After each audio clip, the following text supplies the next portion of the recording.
Who can you say really helped you through the situations that you were going through? There were a lot of people that were in my sphere. That, as a matter of fact, I was working for a real estate company, and everybody in the office just jumped in. They just became my family. Okay. Because I didn't have my parents. My parents were both deceased.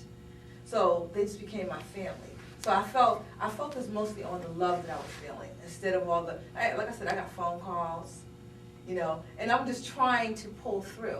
I walked into the bank 2 weeks after my son was killed, and the assistant manager looked at me and said, oh, I heard a lot of rumors. There's a lot of rumors going around. And I looked at her and I said, I've heard all the rumors. I don't want to hear them. She said, oh, because the customers were coming and telling the tellers, and the tellers were telling me, and I heard it was going around the church. And I always tell people, I know how us church folk can be.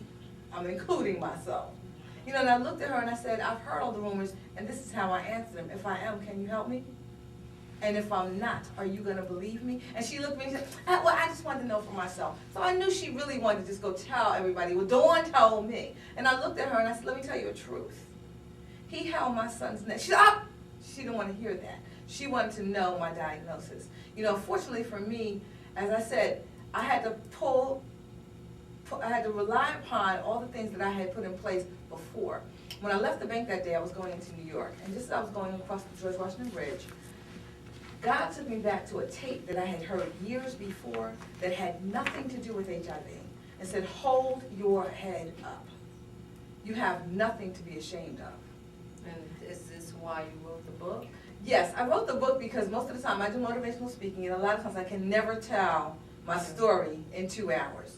And also, I always tell people in the book there's romance, suspense, intrigue, and murder. Right. Inspiration, motivation, self-help, and education. So there's a lot in those 222 pages. Okay. So it's fast reading, which is also good for people. I get a lot of good responses about it. Just to be able to say, you know what, I can't change my past, but I can dictate my future. Okay, so what are you doing now? And what has happened in your life since the time that you lost your son? Well, I was 1 week pregnant with my second son when my first son was killed.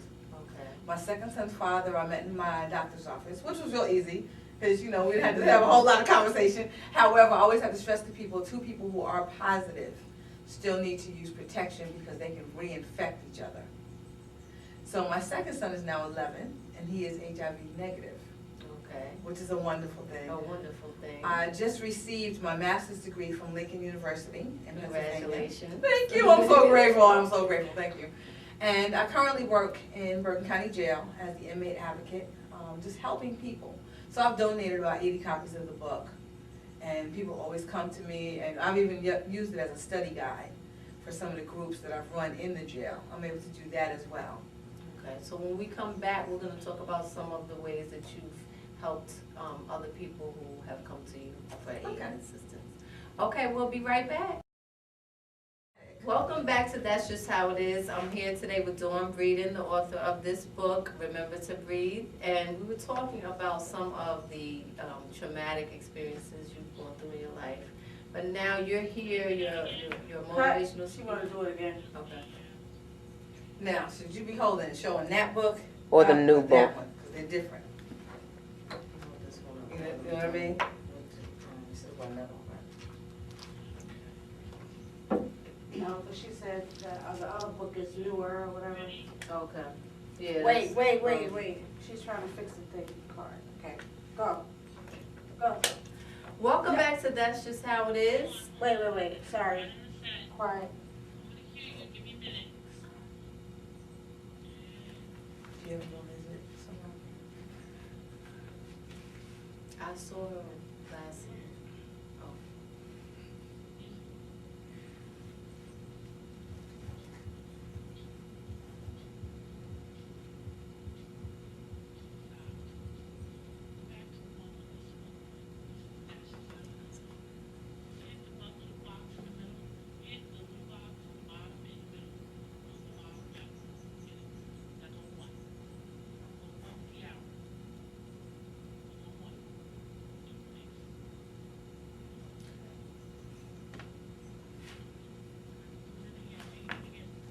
Oh, yeah.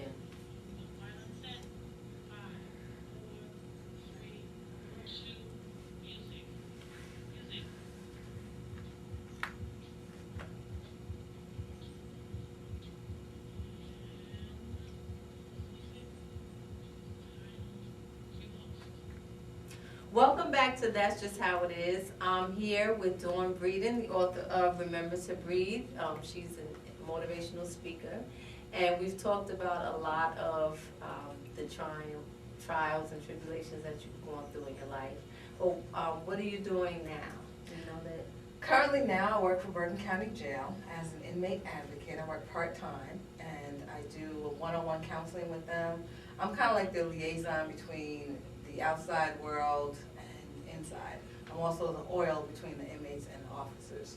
So it's very rewarding. I like working with that population because I'm able to help people and bring hope to them, to show them that no matter what you've been through, you can pull through.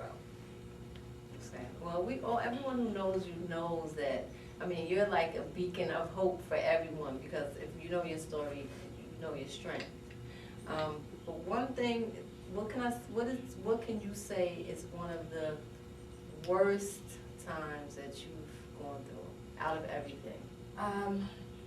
Probably the death of my son. Okay.